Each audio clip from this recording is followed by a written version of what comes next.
लेके रहेंगे, लेके रहेंगे, लेके रहेंगे। कश्मीर बनेगा, कश्मीर बनेगा, पंजाब बनेगा, पंजाब बनेगा। बोले सोनिहाल। सो मेरे वीरों ते भरावो होए आ जिथे असी अपने कश्मीरी भरावां दे नाल मोढे नाल मोढा जोड़ के साथ देवांगे। पंजाब दे विच भी दे रहे हैं, पूरे संसार दे विच जिथे किते भी सिख अज रह रहे ने वो कश्मीरी भरावां नाल मोढा जोड़ के साथ देणगे। ते दूसरी गल भरावो तुहानू मैं एक गल दसना चाहना, पंजाब दे टोटे 1947 विच हो चुके आ। जिद्दां अज कश्मीर दे विच टोटे कीते जा रहे ने 370 धारा नू खत्म करके ते 35A धारा नू खत्म करके असी ये संताप अपने पिंडे ते चढ़ाया 1984 च 1947 च। इस करके जे अज समुचा भाईचारा मुसलमाना दा इकट्ठा नहीं हुंदा, तुहाडे 56 मुल्क ने 56, साडे कोल एक भी मुल्क नहीं। इस करके साडी यह तुहानू सारियां नू बेनती है, एका दिखाओ, सारे एक मंच ते इकट्ठे हो। अज तुहाडे इमरान खान साहब दा मैं बयान पढ़िया, मन बड़ा खुश होया। उन्होंने कहा असी कश्मीर के मुद्दे ते कश्मीर की आजादी लई हर एक साडा बसिंदा कश्मीर की आजादी लई कश्मीर नू आजाद करा के रहेगा। कदम बढ़ाओ, हम तुम्हारे साथ हैं। इमरान खान कदम बढ़ाओ, हम तुम्हारे साथ हैं। इमरान खान कदम बढ़ाओ, हम तुम्हारे साथ हैं। इमरान खान ने जेड़ी अज स्टेटमेंट दी है, मन गदगद हो गया वे असी कश्मीर के मुद्दे नू जिथे यूएनओ दे विच लेके जावांगे, उत्थे यूनाइटेड नेशन दे विच भी उन्हां लोकां नू जिन्हां करके यूएनओ बनी है, यूनाइटेड नेशन बनया है, उन्हां नू अज आवाज उठानी चाहिए है कश्मीर दे लई।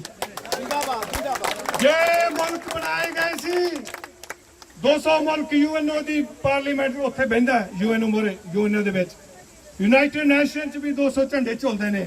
जे अज कश्मीरियां दे लई अपनी आवाज नू बुलंद नहीं करते ते सानू 56 मुल्क साडे तुहाडे हैगे आ, तुहानू एक मंच ते इकट्ठा होना पैना। अदरवाइज इंडिया गवर्नमेंट ने जिहड़ा डिसीजन लिया 7 लाख दी फौज उत्थे कश्मीर च बाड़ी हुई है। दसो मैनू उत्थे केड़ी प्रॉब्लम आई हुई सी? कोई प्रॉब्लम नहीं सी। उत्थे बड़े वधिया तरीके नाल रह रहे सीगे। पार्लीमेंट दा नुमाइंदा इत्थे इटली दे विच ते असी जिथे अज जनेवरा भी बहुत बड़ा मुजाहरा हो रहा है, उत्थे भी साडे बहुत सारे बुलारे गए ने। पर मैं इटली दे विच रहिंदे होए जदों मैनूं पता लगा भी मिलान दे विच बहुत बड़ा प्रोटेस्ट हो रहा है, मैं इत्थे आउणा जरूरी समझिया। उत्थे साडे बड़े बुलारे गए हुए ने। सो मैं वर्ल्ड सिख पार्लीमेंट का जो पैगाम है पढ़ के सुनाना चाहना ताकि तुहानू सारिआं नू पता लग सके वर्ल्ड सिख पार्लीमेंट ने जो इस भारत ने डिसीजन लिया उसके खिलाफ की गल्लां कहीआं ने, तां जो तुहाडा इलैक्ट्रॉनिक मीडिया जिहड़ा है वो भी साडी आज़ादी की जिथे गल चल रही है पिछले 1984 तो, क्योंकि संत जरनैल सिंह जी खालसा पिंडरां वालियां ने कहा सी जिद्दण भारत की फौज सचखंड हरमंदर साहब ते अटैक करेगी खालिस्तान दी नींह रखी जाएगी। ते 1984 तो खालिस्तान दी नींह रखी हुई है। ते अज असी जिथे सिख फॉर जस्टिस साडी इंटरनेशनल जमात कानूनी लड़ाई लड़ रही है, इस करके मैं चाहना भी तुहानू सारिआं नू दस सकीए पंजाब बनेगा, पंजाब बनेगा, खालिस्तान पंजाब बनेगा, खालिस्तान पंजाब बनेगा, खालिस्तान पंजाब बनेगा, खालिस्तान भारत वालों अंतरराष्ट्रीय कानूनां ते जमहूरीयत कानूनी अधिकारां नू सिक्के टांग के कश्मीर नू वंडण अते भारत नाल रलाउण दी सख्त लफ्ज़ां विच असीं निखेधी करदे हां। नवी दिल्ली वालों ਕਸ਼ਮੀਰ ਦੀ ਹੋਈ ਨੇ ਇਸ ਤੋਂ ਪਹਿਲਾਂ ਸਿੱਖਾਂ ਉੱਤੇ ਵੀ ਇਸੇ ਤਰ੍ਹਾਂ ਹੀ ਕੀਤਾ ਸੀ ਅਤੇ ਮੌਜੂਦਾ ਹਿੰਦੂਤਵੀ ਏਜੰਡੇ ਦੀ ਜੜ੍ਹਾਂ ਨਾਲ ਗੁਆਂਢੀ ਮੁਲਕਾਂ ਤੱਕ ਵੀ ਫੈਲ ਰਹੀਆਂ ਸਨ।